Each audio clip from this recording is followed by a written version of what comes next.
WMEN 640, Royal Palm Beach, home of Sid Rosenberg, Hank Goldberg, and the New York Yankees. We are 640 Sports.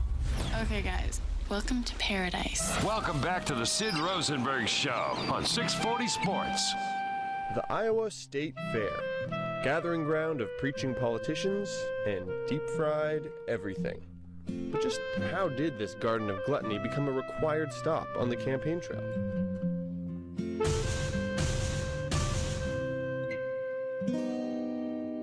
The first Iowa State Fair was held in Fairfield, Iowa, way back in October 1854. Arriving in covered wagons and camping on the road and at the fair itself, an estimated 7,000 to 8,000 people showed up. Admission was 25 cents.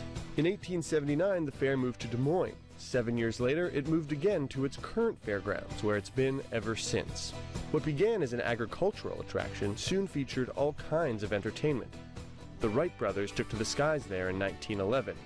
Another high-flying duo, Charles Lindbergh and Clarence Chamberlain, visited in 1927 after becoming the first two men to cross the Atlantic in an airplane. 10 years later, daredevil pilot Captain F.F. Frakes got attention for basically the opposite feat, crashing an airplane into a house. 4 years after that, Frakes drove a car 60 miles an hour into a burning house loaded with dynamite charges. Musicians of every stripe have played the fair, from Louis Armstrong to Vanilla Ice. But maybe the most distinctive thing about the Iowa State Fair, apart from the butter sculptures, of course, are the politicians. Even a few presidents, from FDR to Eisenhower to Hoover, got tickets to the fair. And since Iowa became the country's first primary in 1972, it's become a must-hit destination for candidates. In 2007, 19 presidential candidates stopped by, including then little-known Senator Barack Obama. This year, 19 again. This year's fair also features close to 600 exhibitors, and apparently this is what they're called, concessionaires, and more than 70 stick-based foods. Pork chop on a stick, ice cream on a stick, new in 2015, apple pie on a stick, and of course, Old Faithful, hot dog on a stick.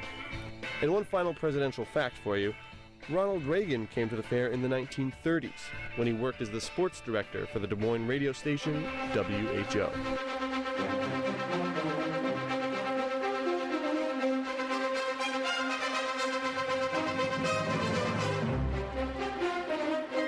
This song gets me going, bro. It's like the Monday Night Football song. I get all pumped up.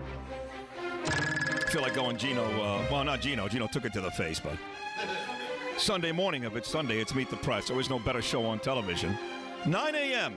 on NBC. And we are really very fortunate and lucky to have the moderator, my guy, Chuck Todd, each and every Friday. And with that said, here he is, Chuck Todd.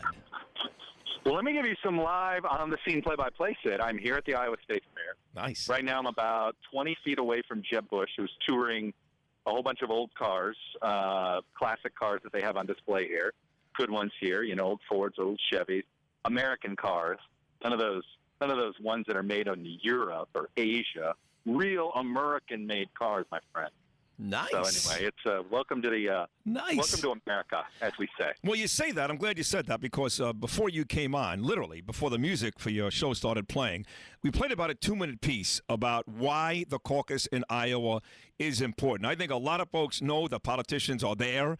I think they know that it's kind of the beginning. It's the first state of the whole process. But I don't think they really realize what happened in 72, what happened in 76, and why exactly Iowa is so important. This is your bread and butter. This is in your wheelhouse, Chuck. Explain to my listening audience why Iowa is so important.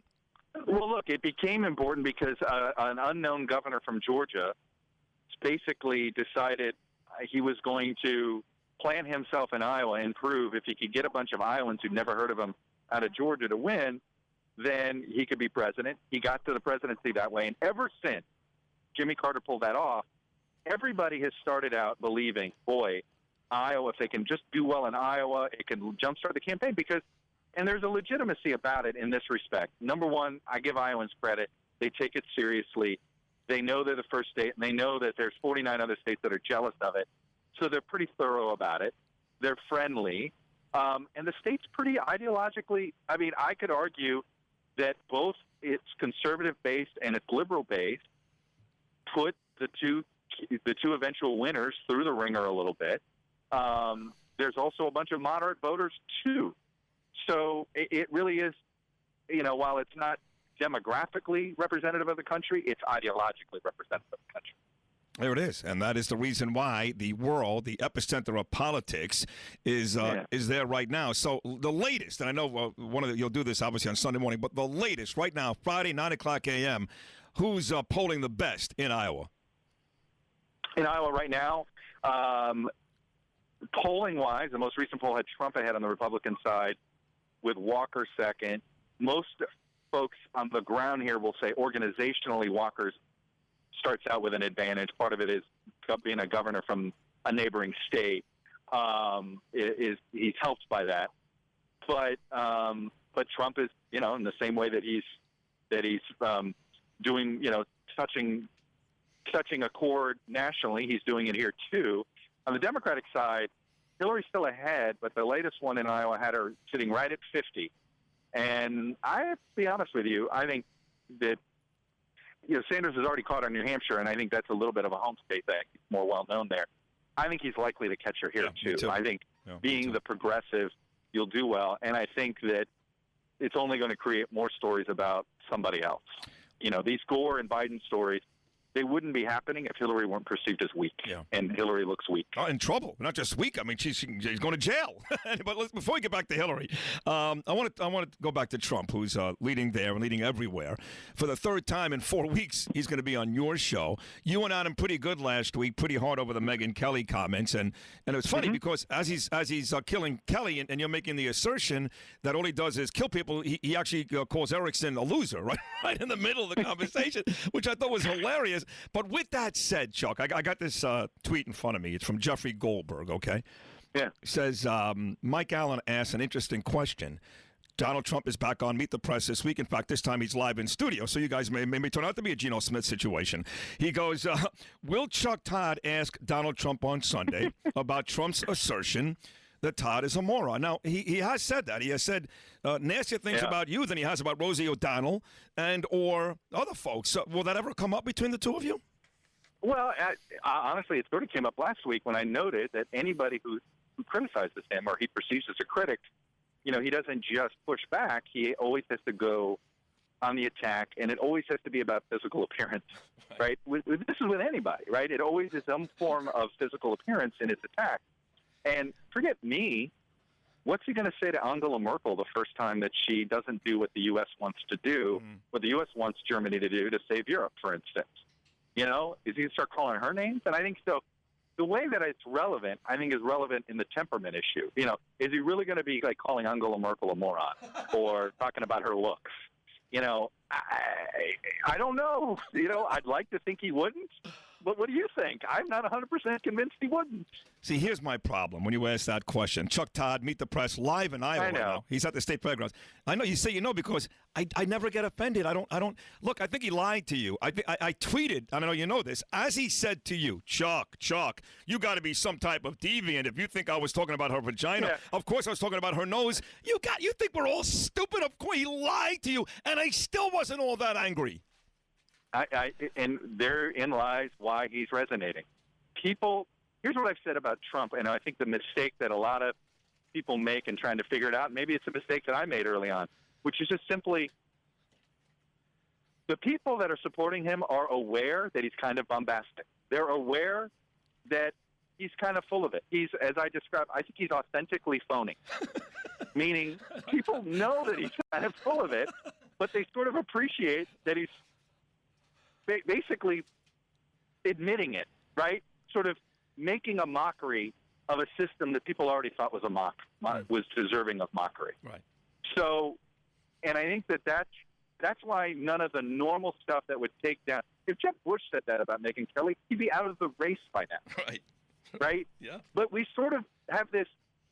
He is this low bar of expectations, and that's why I think at this point, my next assumption is the only way that he gets out of this race is if he's no longer the front runner. Like, I don't think he lives. Like, I think he has to be on top or he's not happy. Right. Agreed. So for some reason, if he started falling in the polls and it was across the board and he were no longer ahead anywhere, right, I think he would lose interest in running. I agree with you. That's his exit strategy, which you brought up last week. Yeah. But to do that, maybe he'll have to offend a Mexican or a POW or an African American or a woman. Oh wait, he already did it. Yeah. Wait. Yeah. No, he's got to offend white male. I think he's got to attack Tom Brady or Aaron Rodgers. Like, I don't know. I mean, like, that might be what it would take. Oh my God.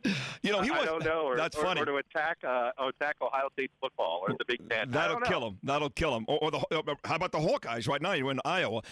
Last week, the great part about your show was not only did you start off with Donald Trump, who was the talk of the nation, but you brought on Marco Rubio, fresh off his very impressive performance at the debate. And you also brought on John Kasich. You had 3 presidential hopefuls on the show the same day. And his name keeps coming up no matter who I bring on, whether I'm on Sean Hannity's show or I bring on you or Ron Christie or any one of the really bright folks I bring on every single week. The name that keeps coming up is John Kasich. You had him on last week. What'd you think? Yeah. Look, I think I have to say I'm a little hesitant to jump on the bandwagon like everybody else because I feel like whoever the media picks as a winner is usually where the base says, you guys have no idea where the Republican Party is today. So, look, John Kasich is the Republican that many Democrats fear, but that doesn't mean that the Republican Party is going to nominate him. So, I think he's going to get his moment. I think New Hampshire was built for him. And I think those of us that have spent a lot of time with him, I want to see if he can handle, he's an ornery guy. He will snap. He's got an attitude the way Christie does. He doesn't like to take a lot of BS. How that goes, how that plays the first time on the big stage where he just basically insults a voter. He's not afraid of that. Like that's sort of his charm. But his charm can be not very charming. How will that look when it happens the first time it happens? But ideologically, I just don't. I think he's a huge problem for Jeb, and I think he's taking up any chance Christie had of trying to make a play in New Hampshire. But I just can't picture the conservative movement rallying around him because of the Medicaid issue. Yeah, I agree with you. I think the healthcare issue is I think that's a bridge too far for too many conservatives. Totally agree. I want to get to Marco on your show. The thing I guess he said that rung the most resonance for me was when he said, basically, I'm done with the Trump stuff. If I spend every single day talking about Donald Trump, which a lot of the candidates are still doing to this day, he goes, I'm not going to have time for my own damn campaign. So I think that played well for Marco, yes? I think it's the only answer you can give. Because it becomes a trap, right? If you start, he's not wrong. And I think Jeb has fallen in that trap a little bit, right? He has to condemn him because he's in his mind saying he believes the biggest mistake Mitt Romney made is he allowed the circus act of the primary season last time around to define his candidacy too much. And Jeb has been determined not to allow this to happen. So he has to condemned the circus act nature of the campaign early, so he's got to do it often. But I do think it takes him off message too much. And then look at what he did. He did a huge speech at the Reagan Library trying to create trying to redefine success and failure in Iraq to create a contrast with Hillary. It didn't get the play that he wanted it to get because Right. Donald Trump's world. We're just lucky to live in it. Yeah, that's it. And he's in your world on Sunday talking about Hillary and Marco Rubio. Perfect. She's all over him this week. She's actually she's backed off Donald Trump, and she's all over Marco for his. Well, their biggest fear, affected the Clinton campaign. They have 2 great fears.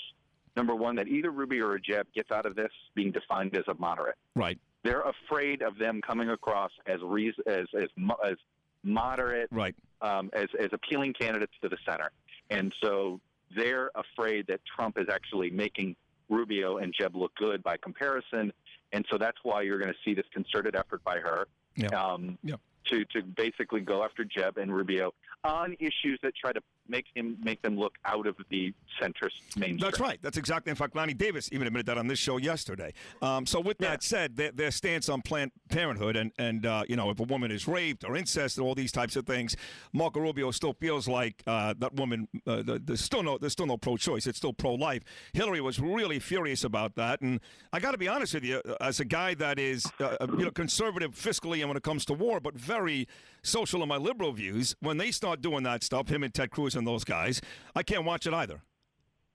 No, look, it's what turns off a lot of urban Republicans. That's what you are. You're an urban Republican. You're looking for a way back into the Republican Party. You're a businessman Republican, however you want to define it. But you care about fiscal and war issues more than you care about social issues. And the social issues have driven a lot of people like you away from the party. Now you're coming back. I think about it just watching you on your radio show and listening to you. Where you were 8 years ago and where you are today, you're begging the Republican Party to win you over. And the only way they can chase you away is if they, if they go too far on the social issues. But let me ask you this. That's what happens to a lot of urban Republicans. But you're right about that. You've nailed it. That's exactly who I am. But here's the bigger question for you. Is that because I've always been that type of guy, that Republican type of guy, or is that because I'm so turned off by Obamacare and this administration, that's why I'm begging the Republicans to step up and impress me? I think the answer is yes to both questions, meaning, look, I think the Republican Party of 30 years ago was more open to moderate to being a moderate and social. Look at Planned Parenthood. I'm old enough to remember when Planned Parenthood was the bipartisan place that where Republicans could be supportive of Planned Parenthood, and it was okay. NARA was the political organization, but Planned Parenthood is no. They were above politics, and look. Prescott Bush, they have a history of both Republicans and Democrats supporting them in the past. And they had a history of supporting both Republicans and Democrats. That no longer, obviously, that is shifted away. And there isn't room to be a pro-choice Republican.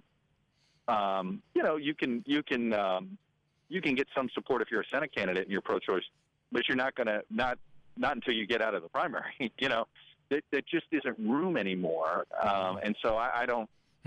I think that's a challenge. So I'd say with you, I think that the Republican Party used to be more what you described. I think Democrats, starting with Clinton, who sort of redefined the Democratic Party as more pro-business, it made it easier to woo people like you over to the other side. Right.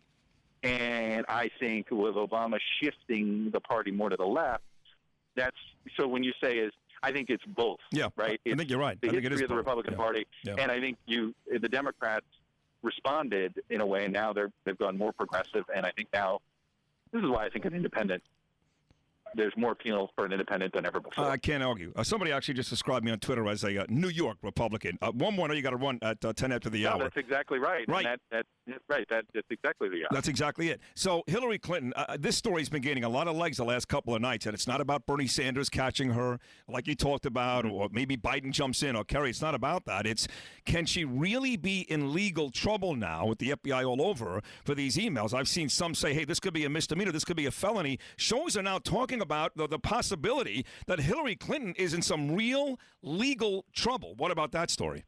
Wow, and that's the thing. It goes to what happened to Petraeus, and that's why you can't assume. Look, the mishandling of classified documents is a crime. Now, it's different levels of a crime, and by the way, as we've all learned, ignorance of the law isn't a defense. So while she can claim she didn't knowingly do it, it doesn't make it any less of a crime, right? That's established precedent in this country. Not knowing isn't an excuse. I still believe this is more of a political problem than a legal problem. I think ultimately, she'll probably be able to talk her way out of the legal issues. But so what? I think politically, this has turned into. It's the reason. Look, if it wasn't for Trump, the biggest story of the summer would be Hillary Clinton's inability to put this away. She's in trouble because, Sanders it's not because she's not progressive enough. It's all of these things. We're talking, the reason Al Gore people are talking, it's not because Al Gore wants to run for president. I think it's the last thing he wants to do anymore. Right. But it's because Democrats are panicking.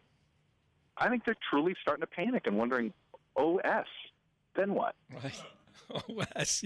Can you use that to meet the press? You allowed to do that when NBC get upset? OS. And OS, I don't know. Anything that goes, who knows if you go viral, you get enough clicks, right? You get away with anything anymore. Now, who's going to be on? Again, you're coming up that banner. I know Donald Trump live in studio. That's enough to. It's not in studio. It's live here in Iowa. I mean, here in Iowa. Right, I'm Iowa, interviewing him face-to-face in Iowa. Yeah. Right. Anybody else? It's actually him in the flesh.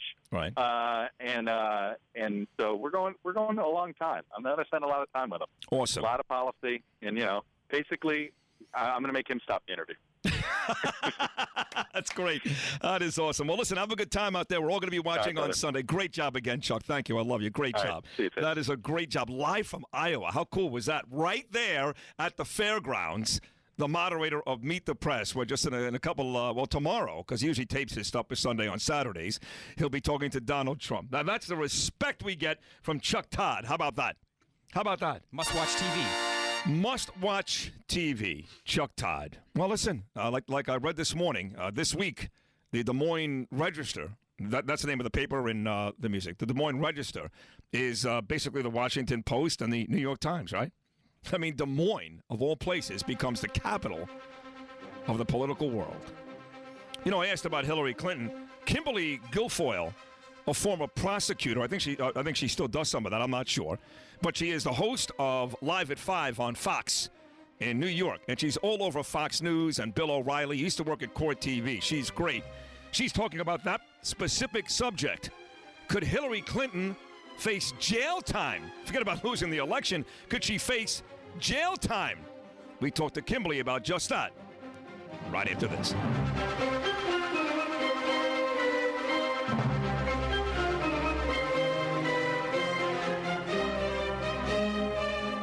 Sid Rosenberg. Didn't we ask Karen Curtis like a month ago to get in touch with Ann Coulter, get her on the show? Like 6 months ago? And what bull crap excuse did she give us that she couldn't make it? I'm so sorry. I've been dying to do your show, and I don't think you have to bring up that I came up with wimp-ass excuses. Guess where I'm leaving for tomorrow? Back to L.A. But in a few weeks, I'll be back in New York, and we'll do it again. You swear? Yes, I've been dying to do your show. And then you were great, quick, kind of like my sex life. It was quick, but it was great. Well, thank you for sharing that, Sid. Sid Rosenberg on 640 Sports. I'm Patty Ann Brown, and you are in the strategy room. The FBI has taken possession of the personal email server used by Hillary Clinton during her tenure as Secretary of State, according to a new report.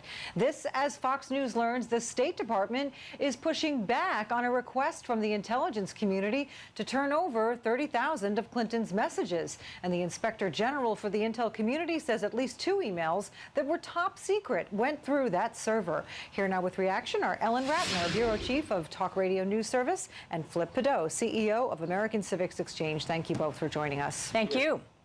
First of all, Mrs. Clinton says she did not have any classified information going through her server in either direction, but the Inspector General now says out of a random sampling of 40 emails, he found 4 that were classified, 2 of those top secret, the highest classification. Ellen, isn't this troubling? It is troubling, but I think we have to see what's in the rest of those emails.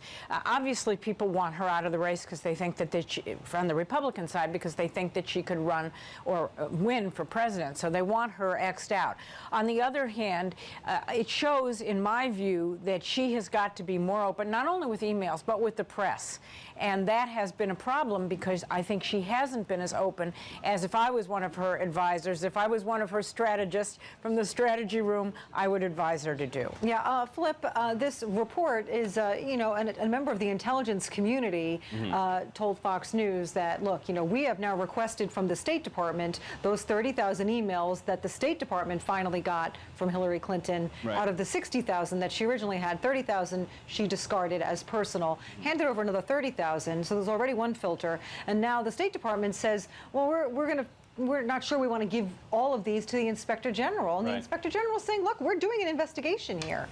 Right, the Inspector General and the FBI is conducting a probe that they haven't come out and explicitly said is criminal, but the spokesman did come out and say, well, all of our probes are criminal. So if this is a criminal investigation, what grounds are they going to refuse to release these emails on? And it may take DNI James Clapper coming in and intervening and saying, no, these emails are going to come out.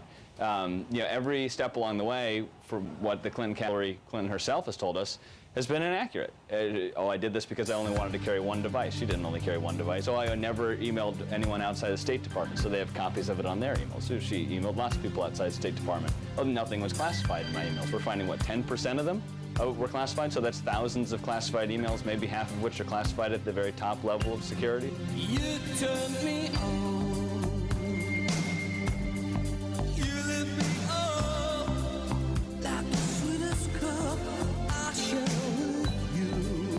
Well, that's not good. Kimberly Guilfoyle is, I love her. She's great. She's a co-host of, she's on Fox News, of course, the 5 at 5 and Outnumbered. You see her on O'Reilly with Bernard McGurk every single week. And way back when she was at Court TV with Vinny and Catherine Cryer, that whole crew, I was on with her quite a bit. I was at FAN, and anytime Allen Iverson got arrested or Jason Williams shot a limo driver, for example, I was on with Kimberly, and I loved her. So here she is, the star at Fox, Kimberly Guilfoyle. Kimberly, good morning. How are you? Hi, good morning, Sid. What a pleasure to be on your show. I'm excited. Thank you. Thank you for the invitation. No, you're welcome. You remember those days. I know specifically when the former basketball player for St. John's and the Nets and the 76ers, Jason Williams, shot that limo driver. I must have been on your TV show about 3 times. For sure, at least 3 times. And I remember, that seems just like yesterday. That was a big story, a big case, and we were kind of covering it wall to wall. And, of course, Vinny Paulstown, and he was my co-host for few years there, and he's just a great guy. So we had a good time. We did, and now you're doing great stuff at Fox. I watch all of your shows, just so you know, and 5 specifically because I just wait every single day for Geraldo Rivera to have a fist fight with somebody. Oh, my gosh. I mean, it's 2 days in a row this week. It was just who's going to hit who, and we had another day, too. Bowling almost came to blows. Like, if I didn't I'd punch you in the face. Oh, how about you? And then they were telling me in the control room, they're like, get out, break it up. I was like, somebody roll the Bowflex commercial. We'll be right back. But it's funny, Kimberly, because that's how when people are so diametrically opposed, and that specific time, Geraldo was very upset because Eric described Barack Obama as a community organizer, which Geraldo found to be very disrespectful. But that's where we are. The right says horrible things about the left, whether it's Obama, Kerry, or Clinton, and the left tries to be more savvy about it, but they're equally as annoying and frustrating as the guys on the right. So neither the twain shall meet. It gets very, very ugly, as you know. Well, people get really heated. There's a lot of emotion, and passion. And when you have some alpha males, bounding around at that table, this is the result. But, we have a good time. And the best part is, like, during the commercial breaks, then, the laughing or the joking, the making up, that type of thing. I mean, Geraldo's a professional. He's been around a long, long time. So he can actually mix it up, disagree with someone, and then move on after, which is nice. Yeah, that is nice. I agree. And the product of both shows that you do, the Outnumbered at noon and the 5 o'clock show, are both very, very good. And then, of course, you have a chance, like my good buddy Bernard. I was just in New York doing shows with Bernard at WABC, filling in for Geraldo last week. He's on O'Reilly every Tuesday night, and you're on every Tuesday night at 8. Is that right? Yeah.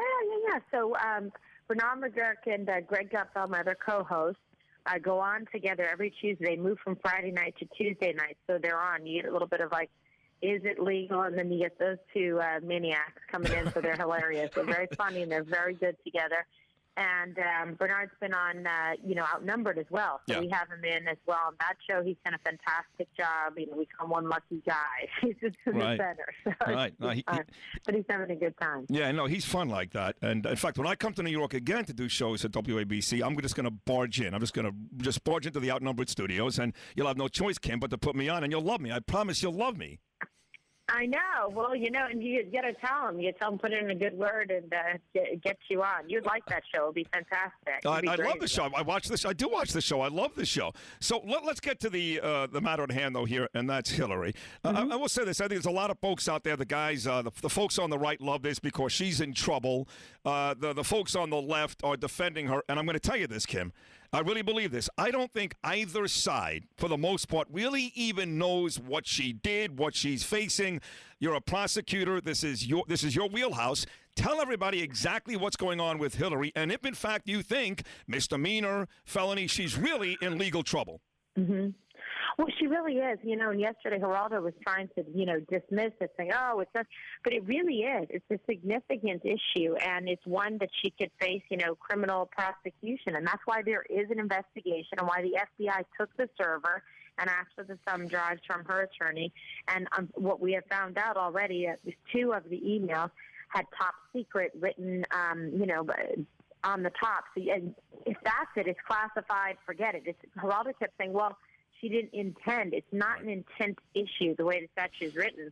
It's actually an issue of even simple negligence, you would be held right. liable I mean, for. Geraldo, You're not allowed right. to maintain your own personal server. Geraldo kept saying that, but as we know, ignorance is not a defense. If you do something illegal, Correct. whether you meant to or not, it's illegal.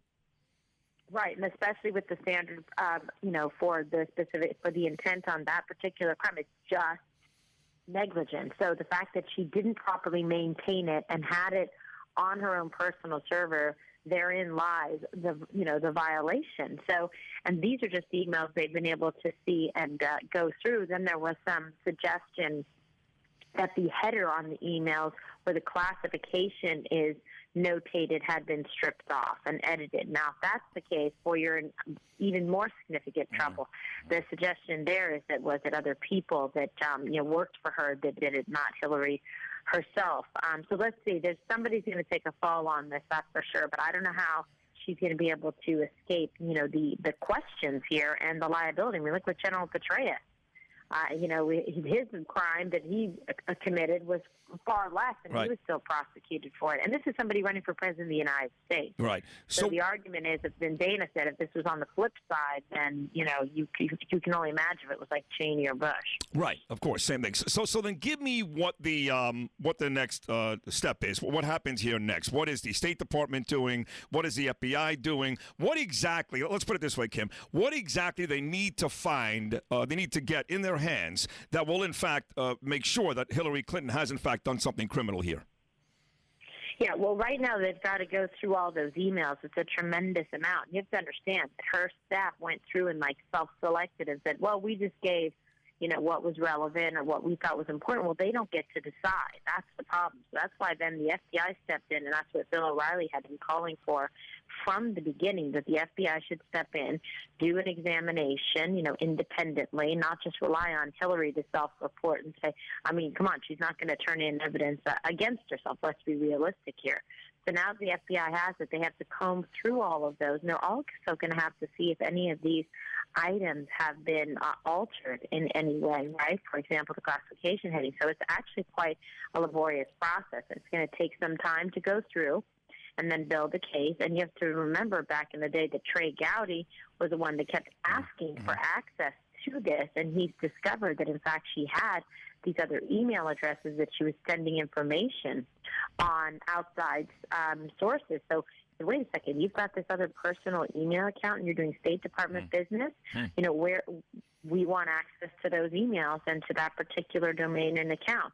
So that's what sort of started peeling it back. And then the, discovery that, in fact, she was using her own server maintained out of her home in Chappaqua. And then don't even get me started about the Chinese, because they've, in fact, had access to be reading her emails and her information in real time. Unbelievable. Of course. I mean, the Chinese, not that long ago, no matter what the government has told you about glitches and all that, they were in our stock market, Wall Street Journal. They canceled 5,000 flights. You remember that day about a month ago or so? That was all the Chinese, and that will come out, trust me, in the next couple of months. So it all goes well, and they're able to obtain all this information and go through all that laborious and rigorous process. What is the quickest, logically, what is the quickest something can come back here against Hillary? The quickest? Well, I mean, look, I think that's the problem. I mean, we're going to be in the election. So if she can sort of delay and draw this out, I mean, it's just a matter of hopefully if the FBI can get to the bottom of it, because you would want them to get to the bottom of it and find out what's going on.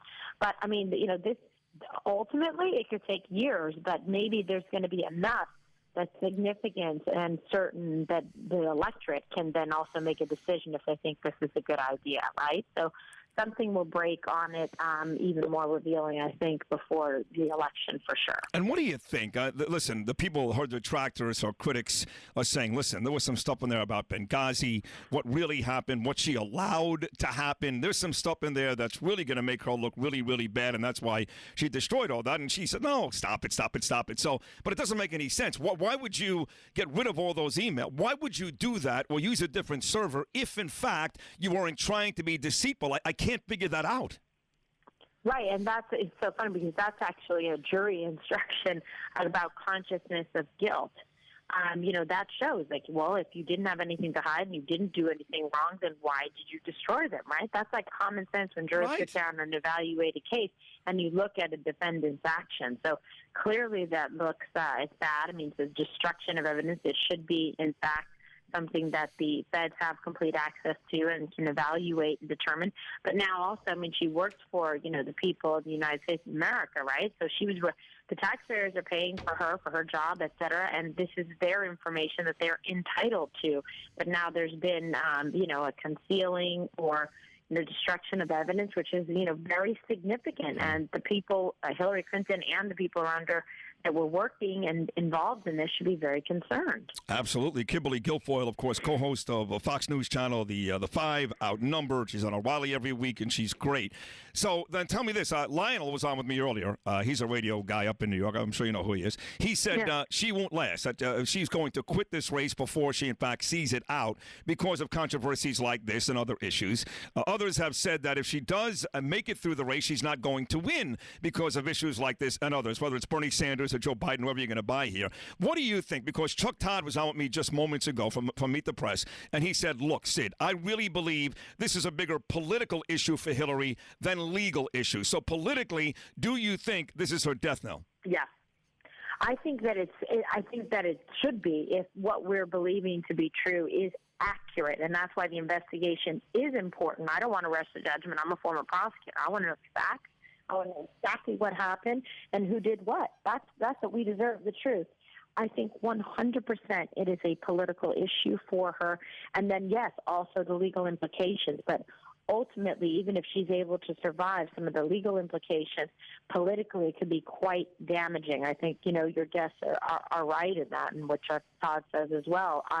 I think that this is going to be tough for her, and I don't know if she's going to have sort of the stamina to go through, the bloodbath kind of that's going to happen from this. And that's why you see, like, what Joe Biden's in Keel Island, like talking to friends and family and figuring out if he's going to get in the race. And then you see Bernie Sanders having a lot of traction, getting big crowds, and actually jumped ahead of her in New Hampshire. That's quite significant. I agree. So she's got to be concerned on that, too, right? And how's she going to maintain the mantle? And he may catch her in Iowa, too. Don't be surprised. And get ready for names like Al Gore and John Kerry, too. I think everybody's going to hop in here eventually.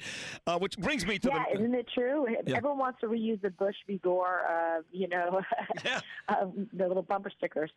May as well use it again. I will say this, though. I'd be remiss if I didn't bring this up, because while we're talking about Hillary, and she's still ahead today. Are you still there? Yeah. Okay. Donald Trump is doing great, okay? And like Megyn Kelly, Kimberly, you're a woman, you're very successful, and you're beautiful. So when Donald Trump goes up on stage and starts to talk about women the way he does, Rosie O'Donnell and stuff, look, for me, I'm going to tell you, you know me from New York and FAN. I mean, I'm kind of a tough Brooklyn kid and all that stuff, and I think it's kind of silly, to be honest. And Megyn Kelly, let's not forget, not that long ago was on Howard Stern talking about her own body parts and taking very graphic pictorials. So I'm not sure Megyn's one to talk, but how do you feel when you hear Donald Trump say those types of things, and what is your opinion of the Donald?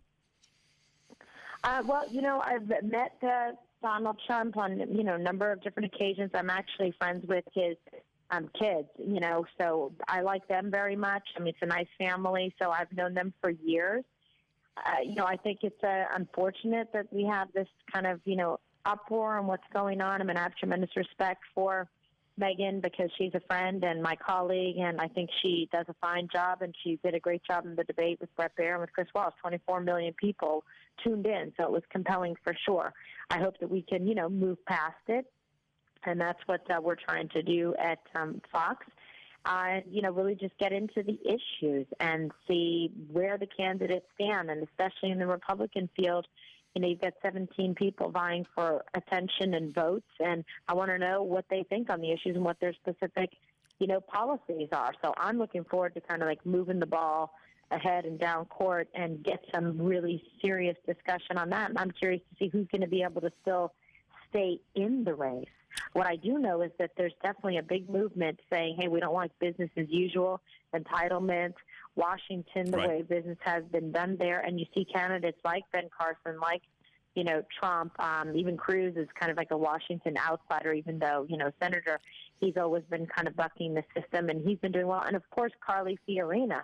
I thought that she was just like, the breakout star from that 5 o'clock debate, and she just brought it home. I mean, you don't even think about it. She's a woman, whatever. She just brings it, and I like that. As a former, aggressive prosecutor, and you know how I am every day on the air, I like somebody who's just, taking names. I loved her. By the way, not just the 5 o'clock. I thought, I know Marco Rubio fared well, a few others. I thought she was the most impressive of the whole day, of all 17. And when you talk about, and we'll leave you with this, Kimberly, is when you've got Donald Trump, who's a businessman, Ben Carson, a lot of people gushed over him. He's a doctor. And then you've got Carly Fiorina, who's a business person. These are the three people that are getting the polling success that people are talking about, and none of them are politicians. What does that tell you? Yeah, well, it tells me that a very significant, part of the voting electorate, really wants to shake things up and wants something different. So for me, I see that that's why the Donald Trump's populist, message has really resonated, and he's serving it up, and people are into it. They like the ideas. They see this is the guy that's coming at it from, business perspective and wants to be aggressive and wants to compete. And it's a very vastly different approach from Barack Obama and his administration. So if I were one of the candidates running, I'd pay attention to that. And by the way, this is the most interesting phenomenon that I've observed, is that the people that are super passionate about, like Bernie Sanders, he has a similar kind of message. Yes. I'm going to do things differently. So I have friends that are super liberal, and they said, I like Bernie Sanders and Donald Trump. Now, can you believe that? That's great. I love that, actually. Yeah. I love it. You can check out Kimberly, of course, co-host of Fox News, Outnumbered every day at noon. She's also, of course, live at 5 o'clock, and on Rowdy Tuesday nights at 8 o'clock. And it was great catching up with you. I enjoyed my time with you on Court TV, and I'm very happy for your success. Thank you. And if you want more about me, you can check it out in my book, Making the Case, How to Be Your Own Best Advocate. It's on Amazon. It's a national bestseller, and it's very insightful. You get to know my background path and how I got to where I am, including those Court TV days with you, Sid. Even better. Absolutely. I'm glad you promoted the book as well. Great job, Kimberly. Thank you. Absolutely. All right. See you again soon. Bye-bye. All right. Take care. That's Kimberly Guilfoyle, and go buy her book, too. That's right. She does a terrific job. She really does. 888-640-9385. We'll take a short break. We'll take some phone calls, and then, of course, still coming by, he is the very popular producer of the very popular morning show, Boomer and Craig, on WFAN in New York. My podcast is a lot of success, receiving accolades on a daily basis. We'll find out why from the man who interviewed me during that podcast, Al Dukes, right after this. Sid Rosenberg. Here last night to call the Dolphin victory over the Buffalo Bills. On his way to the airport, he wants to come on. It's the great Phil Simms. Well, this was a great surprise. Good morning, Sid. I had to get it fixed before I left town. The guy that's driving me to the airport, he was listening to you. And then my wife is sitting next to me, and she goes, you should call Sid. So I can't take all the credit. Wow. My wife, give her a lot of credit, too. Well, thank you, Mrs. Simms. Sid, thank you, Diana. She's smiling right now, so that's great. Sid Rosenberg. Mornings only on 640 Sports. Oh, hi there. Al Dukes here, and my guest on the podcast today is Sid Rosenberg. Hi, Sid. Hi, Al. How are you, buddy? Very good. When I was starting this podcast, you were one of the guys I had in my mind that I thought has had a lengthy career. Mm-hmm. One of the guys, I'll be honest, you actually created this podcast because of me. I wanted to eventually get you. And then when I started posting podcasts, everybody on Twitter kept saying, when's Sid coming on? But I like to do these face-to-face. Yeah. On the phone is no good. So now you're here. Let me say this. There were very few people, and I mean this sincerely. I got up very, very early this morning. I just did a show with Bernard McGurk on WABC, a political show, my first time ever in New York, which was great.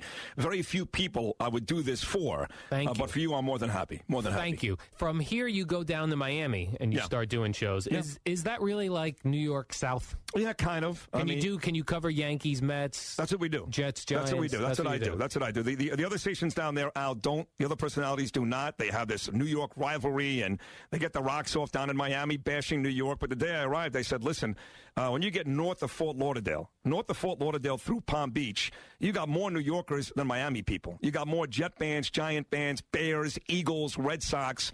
And I'm going to speak. I'm going to speak to those people. I'm not going to act as if they don't exist, because down in Miami, it's great for a Dolphin fan to hate the Jets or a Marlin fan to hate the Mets or whatever. So in the years that I've been there, I appeal to that audience, and I go out of my way. I do both. I do the Miami stuff. I get Pat Riley. I get the Marlin guys on. I get the Dolphin guys on. But I do Mets every day, Yankees every day, Rangers, Knicks, all that stuff every day. And how many sports stations are you competing with down there? 3. There's but 3. I don't do a sports show. Yeah. What do you do? Don't. What are you doing? My show is basically, if you took Mike and the Mad Dog, and you took Howard Stern, and especially Don Imus, because there were a lot of news and politics, and Entertainment Tonight, and 60 Minutes, and all that mumbled mess, throw that into one hat 4 hours a day. That's my show. You can go. You can start all over again. You could try to find a way to make another day go by. You can hide. Hold all your feelings inside. You could try to carry on when all you want to do is cry. And maybe someday we'll figure all this out. Try to put an end to all our doubt. Try to find a way to make things better now. And maybe someday we'll live our lives out loud. We'll be better off somehow. Someday. Only concert I ever walked out of. Rob Thomas. Walked out of? And I love him. I love Matchbox 20, and I walked out. Yeah. Because he didn't do any of these songs. He did like his new album, and I'm like, well, I'm there for an hour. I'm like, Oh, okay. No, he deserves it then. I love Rob Thomas. All right, we had a great run here. Went from Lionel, who's incredibly bright and entertaining, to Mark Feinstein talking Yanks, to my cousin Norm Coleman, the great senator from the state of Minnesota. Those guys are putting together quite an ad campaign. Him, Lieberman, Saxby Chambliss, and a bunch of other senators to bash this Iran deal. Chuck Todd, moderator of Meet the Press, to the very pretty Kimberly Guilfoyle, who's all over Fox News, from Outnumbered to the Live at 5 to Bill O'Reilly. And now we go to Al Dukes. Yeah. What does that mean?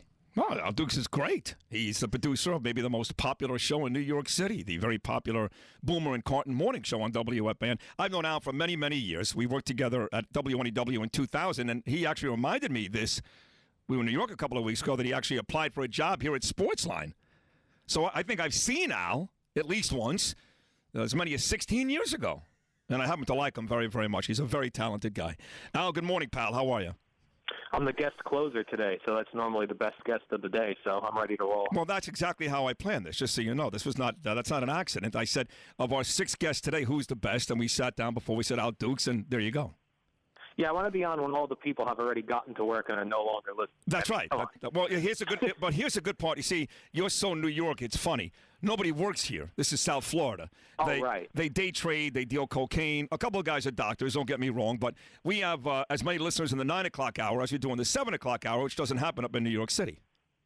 Right. Okay, well, great. Well, now I'm very excited to be on at the 9 o'clock hour. I like it. Yeah, and by the way, just so you know, I have a huge audience on TuneIn Radio and the free 640 app. This is not a slight at your morning show, which is great. You guys do a fantastic job, but I do have a very big audience. So believe it or not, some of your own folks are listening to you right now in New York City. Oh, nice. Well, hi, folks. Yeah, they love you for some reason. They love you. They love Al Dukes. You are you're a god up there, Al, and you know that, don't you? I'm the common man, Sid. What? How did this whole thing with this podcast originate? I will say that I had a really good time hanging out with you. It's a 57-minute podcast. I thought, unlike Megyn Kelly with Donald Trump, you were not intrusive. You did not try to bash me over the head. You could have, and I probably would have left, to be honest. But I thought you were really fair and fun, and I enjoyed it. I've listened to it myself a couple of times, and you're getting a lot of great feedback on Twitter. We'll talk about that. But how did this whole thing originate? Well, I always enjoyed hearing people's stories that had kind of cool careers and radio jobs and things like that. And everybody always kind of got to those jobs in unique, different ways. And there's also times when people want to get into radio or like, well, how did you get started? How did this guy get started? There's no way to tell people, follow these steps and you'll be on the radio and you'll be popular and all those things. So I thought I was always curious about those journeys that people had from when they first wanted to be on the radio to how they got there. So I was interested in that myself when I would meet people. I mean, when I would talk to you in the hallway, when you were filling in for FAN, I would kind of start asking you questions like that. Right. And then CBS came to some of us and said, hey, we're starting a podcasting network. Did you have any ideas for a podcast? I said, well, I wanted to interview people in radio just to find out all about their career. So that's kind of how it started. Cool. Now, you're a guy that does have an on-air personality with Boomer and Craig, and you've always had that from the days I knew you with Ron and Fez back at NEW in 2000. Most people know how I came into this business. I've got a book out, which nobody buys, but that's fine. It's still pretty surreal to walk into Barnes & Noble and see my face on the shelf. You're Wrong and You're Ugly. Still available at Amazon and BarnesandNoble.com. Most people know my story, but you're a guy that has produced shows, big-time stations, NEW, FAN, and probably more. How'd your career get started? Let me turn the tables. How did you get going? I loved Howard Stern when I was in high school and college, and I always wanted to work on a show like that. And I knew I couldn't be the lead guy. I know I'm not an A personality. I'm not a lead guy, but I always kind of liked, Baba Booey from that show, or Fred, guys that were kind of in the background that talked on the air every once in a while, but were part of what went on behind the scenes. So that's what I wanted to do. And so I went to college for communications, worked at the college radio station, and then wound up followed a girl down to Tampa. I got a job down in Tampa, and it was a local sports station down there, and that's really how it started. I worked there until I went to Ron and Fez at WNEW. Yeah, and now you're at FAN, talking to Al Dukes, the producer for the very popular Boomer and Craig show. And with all the sniping that went on over the years between me and Craig and the kind of back and forth, I always say this. I'm quick to say this, and I mean this. I don't suck up to anybody, and I kill everybody. You know that. I don't care. You guys had a very difficult task to replace Imus, and even though lots of folks make fun of Imus, I'm sorry. He's still one of the all-time greats. He's a legend, and we had a good show there. We did. And for you guys to come in and have the success that you've had is a testament to you guys. And you've got some elements of Howard and all those types of things in your show. Obviously, CBS won't allow you to do some things that I do down here, but you've got some elements in there. Did you feel an incredible amount of pressure from day one, knowing that Imus is on his way out and you're on your way in? No, because the chances are it was going to fail. So the pressure, I didn't at the time feel the pressure of it, because the likelihood of these new shows working are not very good. So we kind of just went in and did our thing and had great chemistry. So with that said, why does your show work? And it works. Why does it work? Yeah, I think just the chemistry between Boomer and Craig, and then the other kind of characters along the way, Eddie Schizzeri, Jerry Recco, me, everyone kind of has a smaller role on the show, the outside characters, and then the chemistry between Boomer and Craig. And also a lot of times, to Boomer's credit, when guys come in to do radio where they have fame and fortune from another industry, like Boomer did, a lot of those guys come in and they want to do the radio stuff. They don't let the guy who has the skills in talk radio, they don't let that guy steer the ship. It's hard, I think, for guys with an A-type personality, a guy like Boomer, to come in and say, okay, I'm going to let Craig Carton, who I didn't know before I took this job, I'm going to let him control the flow of the radio show. And I think him allowing Craig to do that is a huge difference between all of the shows I've worked on that have failed. Yeah, no, it's true. And Craig happens to be technically very good with that stuff. And we've got the same dynamic here. I've got my board up, Eric, my producer, Steve, my interns, and of course, a lot of guests. And what I found is this. Look, people always ask, what happened to Mike and the Mad Dog? It's very simple. They hate each other. They hate each other like poison. Now, look, for a while there, that was great radio because that dynamic served them well, yelling and screaming. But after 20 years, man, they got tired of it. I think to a certain extent, even the audience knew what was coming, and it ended that way. I think if you can go to work and you genuinely like the guys you work with, you got a good chance of succeeding, and I feel like that's the case with you guys. That is the case, and I've said all the time, I've worked on some funny shows in the past, but off the air, the guys were not happy guys. Boomer and Craig off the air are the nicest guys to work with, easiest guys to work with. They look out for me. They look out for the other guys on the show. There's no weirdness going into work like, oh, I hope Boomer's in a good mood, or I hope Craig's in a good mood. They're always in a good mood, always. Right. So it makes a huge difference in going to work every day. Sure, absolutely. Okay, so that's the show, and you're the producer, and now you got this podcast going. How many of these podcasts have you done so far? I think 28, maybe 28. And what would you say? What would you say is excluding me or Boomer? What is the biggest name so far that you've done? The biggest name? Yeah. Well,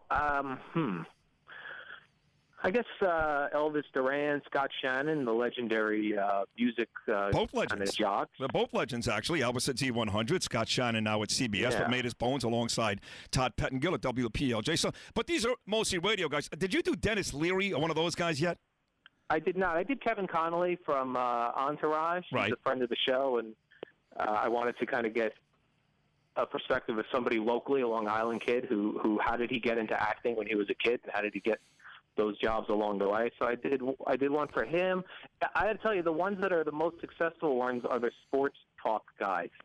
Those are the ones people want to hear. You know, the guys that at some point were on FAN. You know, the Joe Beningo was a popular one. The one I did with Craig was popular. Like anybody who has some ties to FAN who also has a kind of energetic, dynamic personality. Gotcha. The guy that you should do right now is another friend of the show who was on Greta Van Susteren last night. Of course, I know this because of the direction I've taken my show here, and you guys have already closed with him. You got to do Chris Christie, no?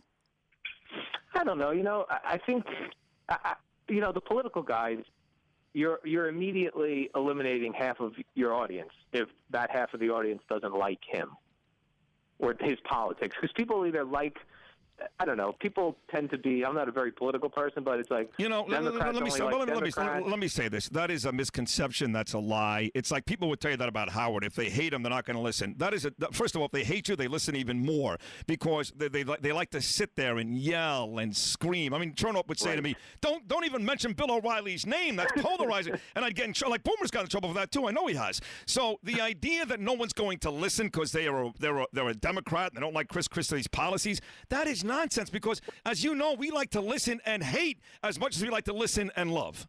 Right, that is true. And Chris Christie's a big fan of the show, so he would do it. So maybe I will do that one. You got to do him. You got to do him. Okay, so the sports guys are the most popular now.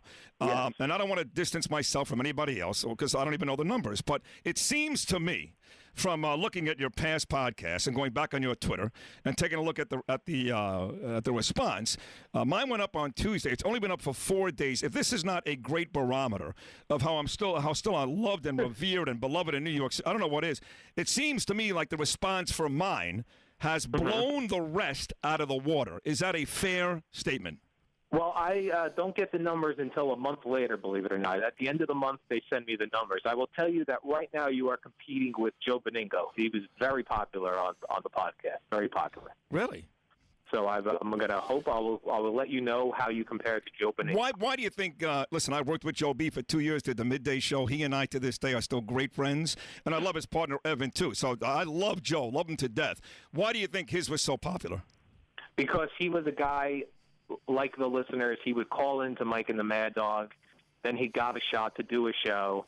And now he's on the air at FAN. So I think just his journey of, this was a guy who was just like us. He listened to the show on his regular day job.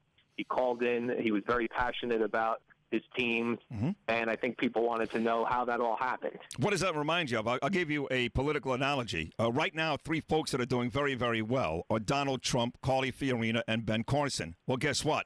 None of those folks are politicians. So when me and Beningo are kicking ass on the podcast, and neither one of us ever took a communications class in our life and lucked into our job, what that tells you is that people usually are more charmed, find more appealing, and enjoy the folks that aren't supposed to be there that are there. Right. Is that right? You're right. Of course I am. What do you mean I'm right? Of course I'm right. You want to do it again? You want to do a second one with me? You have to pay me this time, though, of course. The last one was free. Well, so. I don't know what we cover. I mean, you have to. I can talk about anything you want. Believe me, it doesn't matter. I'm sure there's a couple guys in New York I didn't kill during that 57 minutes, right? Right. No, you were. It was all good. I think it went very smoothly. I loved the ending too. When I was asking you about why not stay in a smaller market and be the king of that town, and you said it's not New York, and if you make it there, you use that famous quote, "You make it anywhere," or something like that. Right. That's exactly what I did say, and I do mean that because there is something very nice about being a huge fish in a smaller pond, but I would much rather be a medium-sized fish because I'm never a small fish. A medium-sized fish in that pond up there. Hey, I loved it, and I have listened to all of them. Kenny Albert, Steve Summers I thought was great, Craig, all of them, and I think you do a really good job with those, so continued success. Thank you. Thank you. They're very good for road trips. If any of you, our listeners, are going on the road. Yes, they are. They're like an hour long. And who's the next one? Who's up next? Oh, remember our friend Chris Booker from 92.3 K-Rock? That's Howard Stern's. Him and Howard Stern are still great friends to this day, like best friends. They're very good friends. And Booker does radio in Los Angeles for the last bunch of years. So I talked to him yesterday. Everything went great. I'll put that up on Tuesday. Oh, good. That's already ready to go. Awesome. Okay, well, listen, continued success. I need more ideas if people want to tweet me some ideas of who else to talk to. Where do they do that? Al's boring tweets. Al's boring tweets. Nothing like self-deprecation. Al's boring tweets. All right, that's great. We'll get my listeners to tweet you as well. Some folks that they'd like to hear. And again, continued success. And you're a good kid. I like you. I've always liked you, and I'm really happy for your success. And hopefully we'll see you again real soon. All right, Sid. Thank you very much. Nice job, Al Dukes. Thank you very much. That is the producer of the very popular Boomer and Craig show up in New York City, Al Dukes. He happens to be a nice guy. He's always been nice to me, even the days at WNEW. And I forgot that he applied way back when, in 1999. I started working with him at NEW in 2000. I did not realize in 99, the year before, we had gone through a lot of producers, Scott and I at Sportsline, Allison Turner, Dean Grossman, Mike Sweeney. He actually applied for a producing job for us, for me and Scott. And he walked into Jeremy Coleman's office one day at WNEW in New York, and he saw our names on Jeremy's table, and he said, hey, I was just in Florida not that long ago trying to produce their show. What are they doing on your desk? And he goes, they're coming up here to do the morning show. And he was like, geez. Wow, that's pretty cool. That's cool. And then, of course, when they got rid of Scott, my next partner, Craig Carton, who he now produces for at WFAN. It's a very small, incestuous, you're talking about 16 years ago. And all this still comes together. 888-640-9385. We'll wrap it up. A great week of shows right after this. WMEN 640, Royal Palm Beach, home of Sid Rosenberg, Hank Goldberg, and the New York Yankees. We are 640 Sports.